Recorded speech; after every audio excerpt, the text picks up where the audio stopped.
सत श्री अकाल दोस्तों, स्वागत है KCDC टीवी ते।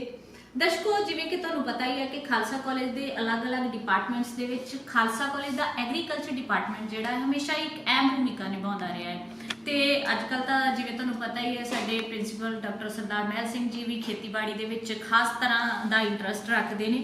सो इस डिपार्टमेंट दे विच अलग अलग तरह का जिहड़ी वर्किंग चल रही है उहदे विचों एक खास तरह की लैब है जी, bio control lab. Bio control जिहड़ी अजकल की मॉडर्न खेती वास्ते बहुत ही एक वधिया चीज़ है जिहड़ी जैविक खेती नूं उत्साहित करती है। सो इस लैब दे विच असीं अज बैठे हुए हैं, साडे नाल ने इस लैब के इंचार्ज सरदार रजिंदरपाल सिंह जी। असीं उन्हां दे नाल गलबात करांगे कि की है बायो कंट्रोल लैब। सब तो पहलों तो सर सत श्री अकाल, स्वागत है KCDC टीवी ते सर सब तो पहलों सानूं खालसा कॉलेज की जिहड़ी बायो कंट्रोल लैब है इहदे बारे थोड़ा जिहा दसो कि कदों बनी, कदों होनी चाहिए ते इहदी किवें दी वर्किंग है। सब तो पहला मैं सरदार रजिंदर मोहन सिंह जी सीना ते डॉक्टर महल सिंह जी का धन्यवाद करता हाँ, जिन्हों ने इस लैब ਨੂੰ 2000 नवंबर 2015 ਨੂੰ इस एग्रीकल्चर डिपार्टमेंट 'ਚ शुरू करवाया। ठीक है सर। तो सर जी बायो कंट्रोल लैब है ये एक्चुअल दे विच है की है, मतलब जिथे जिथे भी चल रहा है की वर्किंग है, की किवें काम करती है। बायो कंट्रोल लैब पंजाब दे विच 5 लैबां हैं जी। अमृतसर दे जिले दे विच पहली लैब है जी। तो सर इहदी वर्किंग की है, किवें काम किवें करती है। बायो कंट्रोल लैब दे 2 पोर्शन हुंदे हैं। फस्ट रूम दे विच असीं ਹਿਊਮਿਡਿਟੀ ਕੰਟਰੋਲ ਕਰਦੇ ਹਾਂ। ਉਸ ਦੇ ਰੂਮ ਦੇ ਵਿੱਚ ਰੈਕ ਲੈ ਕੇ ਵਿੱਚ ਬਾਕਸ ਵੈਂਟੀਲੇਸ਼ਨ ਵਾਲੇ ਬਾਕਸ ਰੱਖਣੇ ਹਨ। ਉਹਦੇ ਵਿੱਚ 2.5 ਕਿਲੋ ਜਵਾਰ ਪਾ ਕੇ 0.5 cc ਐਗ ਪਾ ਕੇ ਉਸ ਰੂਮ ਦੀ ਹਿਊਮਿਡਿਟੀ ਕੰਟਰੋਲ ਕਰਨੀ ਹੈ ਜੀ।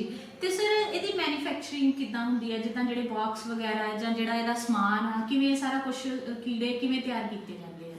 ਜਦੋਂ ਆਪਾਂ 2.5 ਕਿਲੋ ਜਵਾਰ ਪਾਤੀ ਬਾਕਸ ਦੇ ਵਿੱਚ 0.5 cc ਐਗ ਪਾਤੇ ਜੀ 35 ਤੋਂ 45 ਦਿਨਾਂ ਬਾਅਦ ਐਗ ਲਾਰਵਾ ਪਿਊਪਾ ਅਡਲਟ ਤਿਆਰ ਹੋ ਜਾਂਦੇ ਹਨ। ਅਡਲਟ ਦੇ ਵਿੱਚ ਯਾਨੀ ਕਿ ਆਪਾਂ 3 ਬਕਟ ਲੈਣੀਆਂ ਹਨ, ਯਾਨੀ ਕਿ 1 2 3 ਬਕਟ ਦੇ ਵਿੱਚ ਡੇਲੀ ਕਲੈਕਸ਼ਨ ਕਰਨੀ ਹੈ।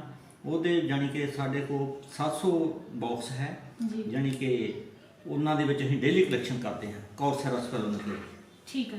तो सर ये जो टैंपरेचर है ਇਹਦਾ ਕੋਈ ਖਾਸ ਖਿਆਲ ਰੱਖਣਾ ਪੈਂਦਾ ਹੈ। ਪਹਿਲੇ ਰੂਮ ਦੇ ਵਿੱਚ ਹੋਰ ਤਰੀਕੇ ਨਾਲ, ਦੂਜੇ ਦੇ ਵਿੱਚ ਹੋਰ ਤਰੀਕੇ ਨਾਲ। ਫਸਟ ਰੂਮ ਦੇ ਵਿੱਚ ਅਸੀਂ ਹਿਊਮਿਡਿਟੀ ਕੰਟਰੋਲ ਕਰਦੇ ਹਾਂ ਜੀ। ਸੈਕੰਡ ਰੂਮ ਦੇ ਵਿੱਚ ਉਹ ਫਸਟ ਰੂਮ ਦੇ ਵਿੱਚ ਐਗ ਲੈ ਕੇ ਐਗ ਨੂੰ ਕਵਰ ਕਰਕੇ 0 ਡਿਗਰੀ ਟੈਂਪਰੇਚਰ ਤੇ 24 ਘੰਟੇ ਰੱਖੇ ਜਾਂਦੇ ਹਨ ਜੀ। ਉਸ ਰੂਮ ਦੀ ਯਾਨੀ ਕਿ ਟੈਂਪਰੇਚਰ 26 ਤੋਂ ਮਿਨੀਮਮ 26 ਤੇ ਮੈਕਸਿਮਮ 28 ਡਿਗਰੀ ਰੱਖਿਆ ਜਾਂਦਾ ਜੀ।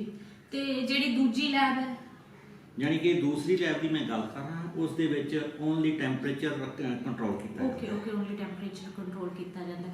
ਤੇ ਸਰ ਜਿੱਦਾਂ ਜਿਹੜੀ ਜੈਵਿਕ ਖੇਤੀ ਹੈ ਅੱਜ ਕੱਲ ਕਿਉਂਕਿ ਬਹੁਤ ਜ਼ਿਆਦਾ ਕੀਟਨਾਸ਼ਕ ਜਿਹੜੇ ਨੇ ਯੂਜ਼ ਹੋ ਰਹੇ ਨੇ, ਬਹੁਤ ਜ਼ਿਆਦਾ ਸਾਡੀਆਂ ਖੇਤੀ ਦੇ ਵਿੱਚ ਬਹੁਤ ਜ਼ਿਆਦਾ ਜ਼ਹਿਰ ਆ ਚੁੱਕਾ ਹੈ।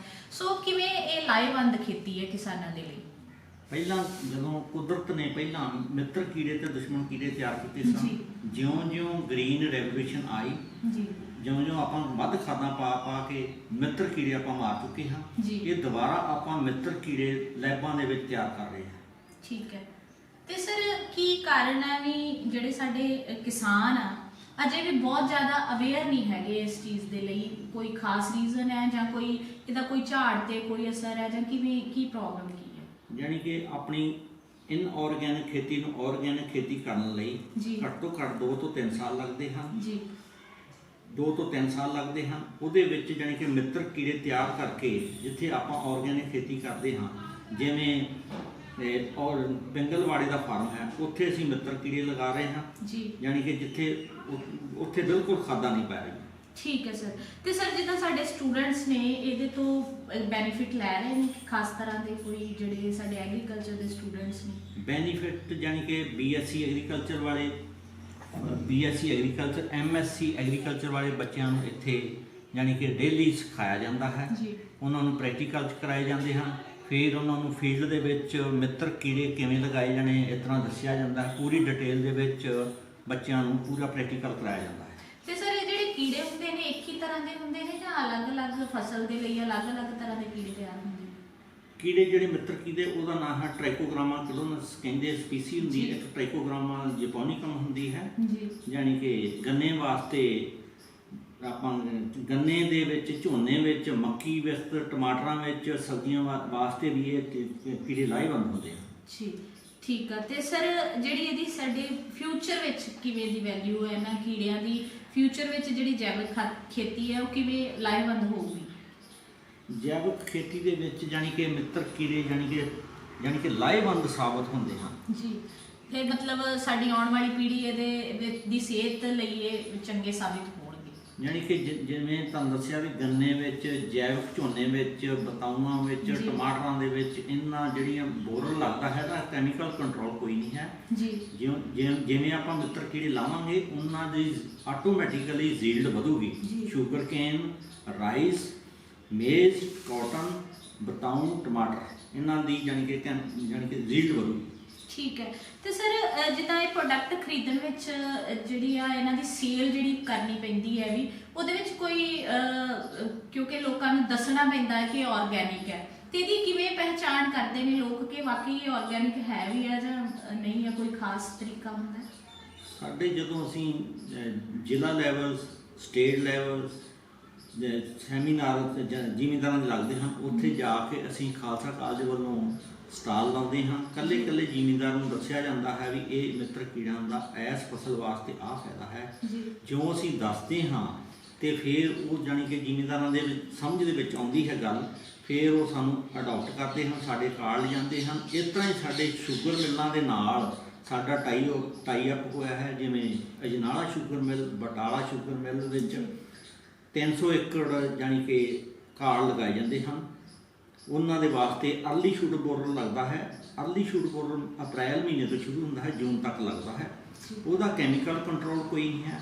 ਫਿਰ ਜਾਣੀ ਕਿ ਜੂਨ ਤੋਂ ਲੈ ਕੇ ਅਗਸਤ ਤੱਕ, ਜੁਲਾਈ ਤੱਕ ਸਟਾਪ ਬੋਰਲ ਲੱਗਦਾ ਹੈ, ਉਹਦਾ ਵੀ ਕੈਮੀਕਲ ਕੰਟਰੋਲ ਕੋਈ ਨਹੀਂ ਹੈ। ਫਿਰ ਜੁਲਾਈ ਤੋਂ ਲੈ ਕੇ ਅਕਤੂਬਰ ਤੱਕ ਸਟਾਕ ਬੋਰਡ ਲੱਗਦਾ ਹੈ, ਉਹਦਾ ਵੀ ਕੈਮੀਕਲ ਕੰਟਰੋਲ ਕੋਈ ਨਹੀਂ। ਇਸ ਟ੍ਰਾਈਕੋ ਕਾਰਡ ਨੂੰ ਵੱਖ-ਵੱਖ ਪੀਸਾਂ ਦੇ ਵਿੱਚ ਸਾਈਟ, ਡਾਇਰੈਕਸ਼ਨ, ਲੋਕੇਸ਼ਨ ਹਰ ਵਾਰ 10 ਤੋਂ ਮਿਨੀਮਮ 10 ਦਿਨ, ਮੈਕਸੀਮਮ 15 ਦਿਨਾਂ ਬਾਅਦ ਅਸੀਂ ਉਸ ਏਕੜ ਦੇ ਵਿੱਚ ਲਾਉਂਦੇ ਹਾਂ। ਠੀਕ ਹੈ। ਅਸੀਂ ਫੀਲਡ ਵੀ ਜ਼ਰੂਰ ਦਿਖਾਵਾਂਗੇ, ਪਰ ਸਰ ਇੱਥੇ ਕਿ ਇਹਨਾਂ ਨੂੰ ਜਦੋਂ ਅਸੀਂ ਕੀੜਿਆਂ ਨੂੰ ਅਸੀਂ ਵਰਕਿੰਗ ਦੇ ਵਿੱਚ ਲਿਆਉਂਦੇ ਆ ਤੇ ਕਿਵੇਂ ਅਸੀਂ ਇਹਨਾਂ ਨੂੰ ਖੇਤਾਂ ਵਿੱਚ ਛੱਡ ਜਾਂਦੇ ਆ ਜਾਂ ਕਿਸ ਤਰੀਕੇ ਦੇ ਨਾਲ ਇਹ ਵਰਕ ਕਰਦੇ ਨੇ?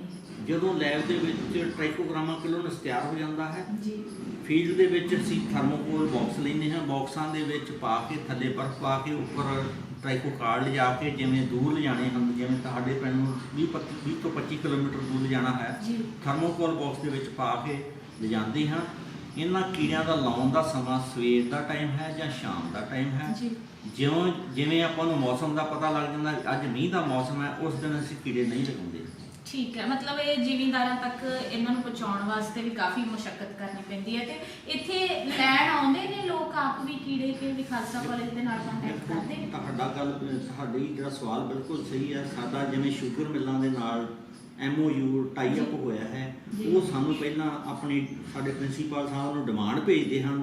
ਫਿਰ ਪ੍ਰਿੰਸੀਪਲ ਸਾਹਿਬ ਮੈਨੂੰ ਦੱਸਦੇ ਵੀ ਫਲਾਨੀ ਮਿਲ ਦੀ ਇੰਨੀ ਡਿਮਾਂਡ ਹੈਗੀ ਆ, ਤੁਸੀਂ ਇੰਨੇ ਏਕੜ ਵਾਸਤੇ ਆਪਣਾ ਤਿਆਰੀ ਆਰੰਭ ਦਿਓ, ਮਿੱਤਰ ਕੀੜੇ ਤਿਆਰ ਕਰਨੇ ਸ਼ੁਰੂ ਕਰ ਦਿਓ। ਠੀਕ ਹੈ। ਤੇ ਸਰ ਆਮ ਕਿਸਾਨ ਜਿਹੜਾ ਪਿੰਡਾਂ ਦਾ ਆਮ ਕਿਸਾਨ ਹੈ ਕਿ ਉਹਨਾਂ ਦੀ ਵੀ ਇਹਦੇ ਤੱਕ ਪਹੁੰਚ ਹੈਗੀ ਹੈ?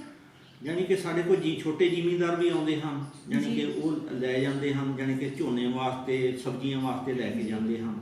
ਅਜੇ ਵੈਸੇ ਬਹੁਤ ਜ਼ਿਆਦਾ ਅਸੀਂ ਕਹਿ ਸਕਦੇ ਹਾਂ ਕਿ ਅਵੇਅਰਨੈਸ ਅਜੇ ਘੱਟ ਹੈ ਜਾਂ ਸ਼ਾਇਦ ਝਾੜ ਵਗੈਰਾ ਤੇ ਕੋਈ ਫਰਕ ਪੈਂਦਾ ਹੈ ਤਾਂ ਇਸ ਦੇ ਨਾਲ ਜਾਣੀ ਕਿ ਜਿੱਥੇ ਜਾਣੀ ਕਿ ਤੁਹਾਨੂੰ ਦੱਸਿਆ ਵੀ ਕੈਮੀਕਲ ਕੰਟਰੋਲ ਕੋਈ ਨਹੀਂ। ਸ਼ੂਗਰ ਕੇਨ ਵਾਸਤੇ ਅਰਲੀ ਸ਼ੂਗਰ ਬੋਰਡ ਵਾਸਤੇ, ਸਟਾਕ ਬੋਰਡ ਵਾਸਤੇ, ਟੌਪ ਬੋਰਡ ਵਾਸਤੇ ਕੈਮੀਕਲ ਕੰਟਰੋਲ ਕੋਈ ਨਹੀਂ ਹੈ। ਤੇ ਜਾਣੀ ਕਿ ਇਹ ਮਿੱਤਰ ਕੀੜੇ ਲਾਵਾਂਗੇ ਤੇ ਆਪਣੀ ਗੰਨੇ ਦੀ ਮਿਨੀਮਮ ਘੱਟ ਤੋਂ ਘੱਟ 50 ਕੁਇੰਟਲ ਝਾੜ ਲੱਗਦਾ ਹੈ। ਸਰ ਅਸੀਂ ਚਾਹਾਂਗੇ ਕਿ ਪ੍ਰੈਕਟੀਕਲੀ ਸਾਨੂੰ ਜ਼ਰੂਰ ਥੋੜਾ ਜਿਹਾ ਦਿਖਾਇਆ ਜਾਵੇ ਕਿ ਵੀ ਇਹ ਕੀੜੇ ਜਿਹੜੇ ਆ ਕਿੱਦਾਂ ਸਟਾਰਟਿੰਗ ਤੋਂ ਕਿਵੇਂ ਤਿਆਰ ਹੁੰਦੇ ਨੇ, ਕਿਹੜੀ ਚੀਜ਼ ਦੇ ਵਿੱਚ ਤਿਆਰ ਹੁੰਦੇ ਨੇ, ਉਹ ਸਾਨੂੰ ਜ਼ਰੂਰ ਦਿਖਾਇਆ ਜਾਵੇਗਾ ਤਾਂ ਕਿ ਸਾਡੇ ਦਰਸ਼ਕ ਵੀ ਇਸ ਚੀਜ਼ ਨੂੰ ਥੋੜਾ ਜਿਹਾ ਜਾਣ ਸਕਣ। ਵੈਂਟੀਲੇਸ਼ਨ ਵਾਲਾ ਬਾਕਸ ਲੈਣਾ, ਇਹਦੇ ਵਿੱਚ ਵੈਂਟੀਲੇਸ਼ਨ ਹੋਵੇ। ਇਹਦੇ ਵਿੱਚ ਵਾਈਟ ਜਵਾਰ ਲੈਣੀ, ਇਹਨੂੰ ਕ੍ਰਸ਼ ਕਰਨਾ, ਦਲੀਆ ਬਣਾ ਕੇ ਇਹਨੂੰ ਯਾਨੀ ਕਿ ਬਾਕਸ ਦੇ ਵਿੱਚ ਪਾ ਦੇਣਾ। ਉਸ ਰੂਮ ਦੀ ਹਿਊਮਿਡਿਟੀ ਯਾਨੀ ਕਿ 70 ਤੋਂ 80 ਰੱਖਣੀ ਹੁੰਦੀ ਹੈ। 35 ਤੋਂ 45 ਦਿਨਾਂ ਬਾਅਦ ਇੱਕ ਔਰਸਾ ਦਾ ਸੈਰਾਮਿਕਾ ਤਿਆਰ ਹੁੰਦਾ ਹੈ। ਇਹਨਾਂ ਵਕਤਾਂ ਦੇ ਵਿੱਚ ਪਾਉਣੀ ਹੁੰਦੀ ਹੈ। ਇਹਨੂੰ 24 ਘੰਟੇ 0 ਡਿਗਰੀ ਟੈਂਪਰੇਚਰ ਤੇ ਰੱਖਿਆ ਜਾਂਦਾ। ਇਹਦੇ ਵਿੱਚ ਪਾ ਕੇ ਆਕਸੀਜਨ ਇਹ ਐਕ ਰੱਖੀ ਜਾਂਦੀ ਹੈ। ਜਦੋਂ ਇਹਨਾਂ 24 ਘੰਟੇ ਪੂਰੇ ਹੋ ਜਾਣ, ਇਸ ਦੇ ਵਿੱਚ ਅਸੀਂ ਟ੍ਰਾਂਸਫਰ ਕਰਦੇ ਹਾਂ ਐਕ ਨੂੰ। ਸਿੰਪਲ ਕਾਰਡ ਲੈਣਾ। ਸਿੰਪਲ ਕਾਰਡ ਉੱਪਰ ਇਸ ਲਾਈਨ ਤੋਂ ਲੈ ਕੇ ਇਸ ਲਾਈਨ ਤੱਕ ਗਮ ਲਗਾ ਦੇਣੀ ਹੈ। ਇਹ ਕਾਰਡ ਉੱਪਰ 20,000 ਐਕ ਲੱਗਾ ਹੁੰਦਾ। ਇਹਦੇ ਵਿੱਚ ਘੱਟ ਤੋਂ ਘੱਟ 4 ਤੋਂ 5 ਕਾਰਡ ਵਿੱਚ ਪਾਏ ਜਾਂਦੇ ਹਨ। 5 ਤੋਂ 7 ਦਿਨਾਂ ਬਾਅਦ ਇਹਨਾਂ ਦਾ ਰੰਗ ਬਲੈਕ ਹੋਣਾ ਸ਼ੁਰੂ ਹੋ ਜਾਂਦਾ ਹੈ। ਇਹਨੂੰ ਪੈਰਾਸਟਾਈਜੇਸ਼ਨ ਕਹਿੰਦੇ ਹਨ। 4 ਤੋਂ 5 ਦਿਨ ਬਾਅਦ ਇਹਨਾਂ ਦਾ ਰੰਗ ਬਲੈਕ ਹੋ ਜਾਂਦਾ ਹੈ, ਪੈਰਾਸਟਾਈਜੇਸ਼ਨ ਹੋ ਜਾਂਦੀ ਹੈ।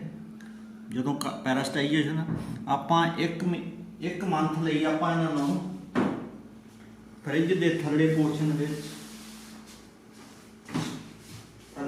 ਵਿੱਚ ਸਟੋਰ ਕਰ ਸਕਦੇ ਹਾਂ। ਯਾਨੀ ਕਿ ਆਪਾਂ ਇਹਨਾਂ ਦੇ ਨਾਲ ਲੈਬ ਦੀ ਮਲਟੀਪਲਾਈਕੇਸ਼ਨ ਕਰ ਸਕਦੇ ਹਾਂ। ਜਿਹੜੇ ਝੋਨੇ ਦੇ ਦਾਣੇ ਹਨ ਸੁੱਕੇ ਹੁੰਦੇ ਹਨ, ਝੋਨੇ ਵਾਸਤੇ ਵੀ ਇਹ ਟ੍ਰਾਈਕੋਗਰਾਮਾ ਕਿਲੋਨਸ ਰਿਕਮੈਂਡਡ ਹੈ। ਮੇਜ਼ ਦੇ ਵਿੱਚ, ਕਾਟਨ ਦੇ ਵਿੱਚ, ਬਤਾਊਆਂ ਦੇ ਵਿੱਚ, ਭਿੰਡੀ ਦੇ ਵਿੱਚ, ਟਮਾਟਰਾਂ ਦੇ ਵਿੱਚ, ਇਹਨਾਂ ਦੇ ਫਸਲਾਂ ਦੇ ਵਾਸਤੇ ਇਹਨਾਂ ਦਾ ਕੈਮੀਕਲ ਕੰਟਰੋਲ ਕੋਈ ਨਹੀਂ ਹੈ। ਸਰ ਜਿੱਦਾਂ ਤੁਸੀਂ ਇਹ ਸਾਰਾ ਲੈਬ ਦੇ ਵਿੱਚ ਕਿਵੇਂ ਤਿਆਰ ਹੁੰਦੇ ਨੇ ਦੱਸ ਦਿੱਤਾ, ਬਟ ਇਹ ਫੀਲਡ ਦੇ ਵਿੱਚ ਵੀ ਇਹਨਾਂ ਨੂੰ ਅਪਲਾਈ ਕੀਤਾ ਜਾਂਦਾ ਹੈ। ਖਾਲਸਾ ਕਾਲਜ ਦੇ ਵਿੱਚ ਆਰਗੈਨਿਕ ਖੇਤੀ ਕਿਉਂਕਿ ਚੱਲ ਰਹੀ ਹੈ, ਸੋ ਅਸੀਂ ਚਾਹਾਂਗੇ ਕਿ ਜ਼ਰੂਰ ਫੀਲਡ ਦੇ ਵਿੱਚ ਇਹਦੀ ਸਾਨੂੰ ਵਰਕਿੰਗ ਜਿਹੜੀ ਹੈ ਥੋੜੀ ਜਿਹੀ ਜ਼ਰੂਰ ਦਿਖਾਈ ਜਾਵੇ। ਅਸੀਂ ਤੁਹਾਡਾ ਫੀਲਡ ਦੇ ਵਿੱਚ ਜਾਣਾ ਚਾਹਾਂਗੇ। ਠੀਕ। ਇਸ ਵੇਲੇ ਜਿਹੜਾ ਸਟਾਕ ਬੋਰ ਦਾ ਅਟੈਕ ਹੁੰਦਾ, ਆਪਾਂ ਜਾਣੀ ਕਿ ਇਹ ਟ੍ਰਾਈਕੋ ਕਾਰਡ ਲੈਣਾ ਹੈ। ਇਹਦੇ ਉੱਪਰ 20,000 ਐਗ ਲੱਗੇ ਹੁੰਦੇ ਹਨ। ਇਸ ਤੇ ਪੋਰਸ਼ਨ ਕੱਟ ਕੇ ਇਸ ਪੋਰਸ਼ਨ ਦੇ ਵਿੱਚ ਲਿਆਉਣੇ ਹੈ। ਇਸ ਤਰ੍ਹਾਂ ਪੱਤਿਆਂ ਦੇ ਨਾਲ ਅਟੈਚ ਕੀਤਾ ਜਾਂਦਾ ਹੈ। ਫਿਰ 10 ਤੋਂ 15 ਫੁੱਟ ਦੀ ਦੂਰੀ ਤੇ ਫਿਰ ਅਟੈਚ ਕੀਤੇ ਜਾਂਦੇ ਆ। ਫਿਰ ਸਾਈਟ, ਡਾਇਰੈਕਸ਼ਨ ਤੇ ਲੋਕੇਸ਼ਨ ਆਪਾਂ ਹਰ ਵਾਰੀ ਚੇਂਜ ਕਰਨੀ ਹੁੰਦੀ ਹੈ। ਜਦੋਂ ਮੌਸਮ ਖਰਾਬ ਹੋਵੇ, ਮੀਂਹ ਦਾ ਮੌਸਮ ਹੋਵੇ, ਉਸ ਦਿਨ ਕਾਰਡ ਨਹੀਂ ਲਗਾਏ ਜਾਂਦੇ ਹਨ। ਕਾਰਡ ਲਗਾਉਣ ਦਾ ਸਮਾਂ ਸਵੇਰੇ ਜਾਂ ਸ਼ਾਮ ਨੂੰ ਲਗਾਏ ਜਾਂਦੇ ਹਨ। ਇਹਨਾਂ ਨੂੰ ਜਦੋਂ ਲਿਆਉਣਾ ਥਰਮੋਕੋਲ ਬਾਕਸ ਦੇ ਵਿੱਚ ਲਿਆ ਕੇ ਫੀਲਡ ਦੇ ਵਿੱਚ ਲਗਾਏ ਜਾਂਦੇ। ਸਰ ਇਹ ਜਿਹੜੇ ਗੰਨੇ ਦੇ ਖੇਤ ਤੁਸੀਂ ਸਾਨੂੰ ਦਿਖਾਏ ਨੇ, ਇਹ ਆਰਗੈਨਿਕ ਨੇ ਸਾਰੇ? ਹਾਂ ਮੈਡਮ, ਤੁਹਾਡਾ ਬਿਲਕੁਲ ਵਧੀਆ ਸਵਾਲ ਆ। ਇਹ ਪਿਓਰ ਆਰਗੈਨਿਕ ਆ। ਜਿਵੇਂ ਆਪਾਂ ਗੰਨਾ ਲਾਉਂਦੇ ਆ, ਇਸ ਏਰੀਏ ਦੇ ਵਿੱਚ 50 ਤੋਂ 60 ਟਰਾਲੀਆਂ FYM ਦੀਆਂ ਪਾਈਆਂ ਗਈਆਂ। ਫਿਰ ਅਸੀਂ ਯਾਨੀ ਕਿ ਮੁੜ ਕੇ ਇਹਦੇ ਵਿੱਚ ਜੀਵ ਅੰਮ੍ਰਿਤ ਪਾਇਆ ਗਿਆ। ਫਿਰ ਅਸੀਂ ਜਦੋਂ ਕੋਈ ਕੀੜਾ ਲੱਗਦਾ ਨਿੰਮ ਅਸਤਰ ਦਾ ਇਹਦੇ ਯੂਜ਼ ਕਰਦੇ। ਅਸੀਂ ਕੋਈ ਵੀ ਫਰਟੀਲਾਈਜ਼ਰ, ਕੋਈ ਵੀ ਪੈਸਟੀਸਾਈਡ ਇਸ ਗੰਨੇ ਦੇ ਵਿੱਚ ਯੂਜ਼ ਨਹੀਂ ਕਰਦੇ। ਤੇ ਇਹਦੇ ਕੋਈ ਟੇਸਟ ਦੇ ਵਿੱਚ ਵੀ ਫਰਕ ਹੁੰਦਾ? ਯਾਨੀ ਕਿ ਆਰਗੈਨਿਕ ਜਿਹੜੀ ਵੀ ਫਸਲ ਆ, ਜੀ, ਯਾਨੀ ਕਿ ਗੰਨਾ ਹੋ ਗਿਆ, ਸਬਜ਼ੀਆਂ ਹੋ ਗਈਆਂ, ਇਹਦੇ ਟੇਸਟ ਵਿੱਚ ਬਹੁਤ ਜ਼ਿਆਦਾ ਫਰਕ ਹੁੰਦਾ। ਠੀਕ ਹੈ ਸਰ। ਤੇ ਸਰ ਇਹ ਜਿੱਦਾਂ ਤੁਸੀਂ ਸਾਨੂੰ ਐਗ ਅਪਲਾਈ ਕਰਨੇ ਦੱਸੇ ਨੇ, ਤੇ ਇਹ 1 ਏਕੜ ਦੇ ਵਿੱਚ ਕਿੰਨਾ ਕੁ ਯੂਜ਼ ਹੋ ਜਾਂਦਾ ਹੈ? 1 ਏਕੜ ਦੇ ਵਿੱਚ ਘੱਟ ਤੋਂ ਘੱਟ 20,000 ਐਗ ਆਪਾਂ ਅਪਲਾਈ ਕਰਨੇ। ਉਹਨੂੰ ਪੀਸਿਸ ਦੇ ਕੱਟ ਕੇ ਸਾਈਟ, ਡਾਇਰੈਕਸ਼ਨ ਤੇ ਲੋਕੇਸ਼ਨ ਤੇ ਲਾਉਨੇ ਹਾਂ। ਯਾਨੀ ਕਿ ਜਿਵੇਂ ਇੱਕ ਵਾਰ ਜਿੱਥੇ ਲਾਤੇ ਉੱਥੇ ਦੁਬਾਰਾ ਰਿਪੀਟ ਨਹੀਂ ਕਰਨੇ, ਅਗਲੀ ਵਾਰ ਹੋਰ ਥਾਂ ਲਾਉਣੇ ਹੁੰਦੇ ਹਨ। ਇੱਕ ਮੌਸਮ ਦਾ ਧਿਆਨ ਰੱਖਣਾ ਵੀ ਜਿੱਦਣ ਮੀਂਹ ਪੈਂਦਾ ਹੋਵੇ ਉਦੋਂ ਮੀਂਹ ਵਾਲੇ ਦਿਨ ਨਹੀਂ ਲਾਣੇ ਜਾਂਦੇ। ਇੱਕ ਸਵੇਰ ਦੇ ਟਾਈਮ ਸਵਖਤੇ ਜਾਂ ਸ਼ਾਮ ਦੇ ਟਾਈਮ ਲਗਾਏ ਜਾਂਦੇ ਹਨ। ਠੀਕ ਹੈ। ਤੇ ਸਰ ਜਿੱਦਾਂ ਤੁਸੀਂ ਦੱਸਿਆ ਕਿ ਸਾਨੂੰ ਆਰਗੈਨਿਕ ਚੀਜ਼ਾਂ ਦੀ, ਗੁੜ ਵਗੈਰਾ ਦੀ ਡਿਮਾਂਡ ਵੀ ਆਉਂਦੀ ਹੈ, ਤੇ ਉਹ ਡਿਮਾਂਡ ਫਿਰ ਅਸੀਂ ਪੂਰੀ ਕਰ ਸਕਦੇ ਹਾਂ ਵੀ ਜਿੰਨੀ ਵੀ ਡਿਮਾਂਡ ਆਉਂਦੀ ਹੈ, ਜਾਂ ਫਿਰ ਘੱਟ ਰਹਿ ਜਾਂਦਾ ਕੰਮ? ਯਾਨੀ ਕਿ ਗੰਨਾ ਅਸੀਂ ਜਿੰਨਾ ਲਗਾਇਆ ਸਾਡੇ ਕੋਲ ਡਿਮਾਂਡ ਜ਼ਿਆਦਾ ਆਉਂਦੀ ਹੈ ਅਸੀਂ ਗੁੜ ਦੀ, ਪਰ ਅਸੀਂ ਲੋਕਾਂ ਦੀ ਡਿਮਾਂਡ ਨਹੀਂ ਪੂਰੀ ਕਰ ਸਕਦੇ। ਯਾਨੀ ਕਿ ਪ੍ਰੋਡਕਸ਼ਨ ਘੱਟ ਹੁੰਦੀ ਹੈ ਤੇ ਡਿਮਾਂਡ ਜ਼ਿਆਦਾ ਹੁੰਦੀ ਹੈ। ਕਹਿਣ ਦਾ ਮਤਲਬ ਹੈ ਕਿ ਲੋਕ ਲਾਈਕ ਕਰਦੇ ਨੇ ਆਰਗੈਨਿਕ ਚੀਜ਼ਾਂ। ਆਰਗੈਨਿਕ ਨੂੰ ਬਹੁਤ ਲਾਈਕ ਕਰਦੇ ਹਨ। ਜੀ ਬਿਲਕੁਲ ਬਿਲਕੁਲ, ਬਹੁਤ ਸੋਹਣੀ ਜਾਣਕਾਰੀ ਸਰ ਨੇ ਸਾਨੂੰ ਦਿੱਤੀ ਹੈ। ਅਸੀਂ ਅੱਜ ਬਾਇਓ ਕੰਟਰੋਲ ਲੈਬ ਬਾਰੇ ਬਹੁਤ ਕੁਝ ਸਿੱਖਿਆ ਹੈ, ਕਿਵੇਂ ਹਰ ਇੱਕ ਚੀਜ਼ ਇੱਥੇ ਬਣਦੀ ਹੈ, ਅਪਲਾਈ ਹੁੰਦੀ ਹੈ, ਤੇ ਸਰ ਨੇ ਸਾਨੂੰ ਫੀਲਡ ਦੇ ਵਿੱਚ ਆਣ ਕੇ ਵੀ ਅਪਲਾਈ ਕਰਨਾ ਦੱਸਿਆ। ਉਮੀਦ ਹੈ ਕਿ ਤੁਸੀਂ ਬਹੁਤ ਕੁਝ ਸਿੱਖੋਗੇ ਇਸ ਚੀਜ਼ ਤੋਂ, ਤੇ ਜੈਵਿਕ ਖੇਤੀ ਜਿਹੜੀ ਕਿ ਪੰਜਾਬ ਦੀ ਅੱਜ ਇੱਕ ਜ਼ਰੂਰਤ ਬਣ ਚੁੱਕੀ ਹੈ, ਤੁਸੀਂ ਇਹਦੇ ਵੱਲ ਧਿਆਨ ਜ਼ਰੂਰ ਦਿਓਗੇ। ਸਾਰੇ ਕਿਸਾਨਾਂ ਦੇ ਲਈ ਹਰ ਇੱਕ ਕਿਉਂਕਿ ਖਾਣ ਪੀਣ ਜਿਹੜਾ ਹਰ ਇੱਕ ਦਾ ਹੀ ਸ਼ੁੱਧ ਹੋਣਾ ਚਾਹੀਦਾ ਹੈ। ਹਰ ਇੱਕ ਦੇ ਲਈ ਜੈਵਿਕ ਖੇਤੀ ਜਿਹੜੀ ਆ ਬਹੁਤ ਹੀ ਲਾਹੇਵੰਦ ਹੈ। ਸੋ ਬਹੁਤ ਬਹੁਤ ਧੰਨਵਾਦ ਸਰ। ਉਮੀਦ ਕਰਾਂਗੇ ਕਿ ਸਾਡੇ ਜਿਹੜੇ ਸਾਰੇ ਕਿਸਾਨ ਆ ਤੁਹਾਡੀਆਂ ਇਹਨਾਂ ਗੱਲਾਂ ਤੋਂ ਲਾਹੇਵੰਦ ਲਾਹਾ ਲੈਣਗੇ ਤੇ ਤੁਸੀਂ ਵੀ ਵੇਖਦੇ ਰਹੋ ਜੀ KCGC TV ਚੈਨਲ। ਅਖੀਰ ਦੇ ਵਿੱਚ ਮੈਂ KCG ਦਾ ਬਹੁਤ ਧੰਨਵਾਦ ਕਰਦਾ।